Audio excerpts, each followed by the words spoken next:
যখন জুমার দিন আসে, এই জুমার দিনে যদি কোনো ব্যক্তি সকাল সকাল গোসল করে, আর্লি মর্নিং গোসল করে, গোসল করার পরে তার উত্তম পোশাকটা পরিধান করে, আর গোসলটা করে ফরজ গোসলের মতো, আতর সুগন্ধি খুশবু তার সামর্থ্য অনুযায়ী ব্যবহার করে, এরপরে পায়ে হেঁটে হেঁটে মসজিদে আসে, বাহনে চড়ে নয়, পায়ে হেঁটে হেঁটে।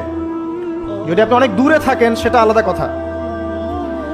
এবং ইমামের কাছাকাছি বসে, মসজিদে আসার পরে যতটুকু সম্ভব হয় সুন্নত পড়ে নিল, নফল পড়ে নিল, এরপর ইমামের কাছাকাছি এসে বসলো, ইমামের খুতবা শ্রবণ করে মনোযোগের সাথে। খুতবা শ্রবণ করার সময় কাউকে কষ্ট দেয় না। কাউকে কষ্ট দেয় না মানে হচ্ছে যে কেউ কথা বললে তাকে এতটুকু বলে না যে তুমি চুপ করো, কোনো কষ্ট দেয় না। ইমামের খুতবা শ্রবণ করে, নামাজ পড়ে ইমামের সাথে। এই ব্যক্তির আমল নামায় নবী সাল্লাল্লাহু আলাইহি ওয়াসাল্লাম বলছেন যে প্রত্যেক পদক্ষেপের বিনিময়ে 1 বছরের নফল নামাজ আর 1 বছরের নফল রোজার নেকি লেখা হয়।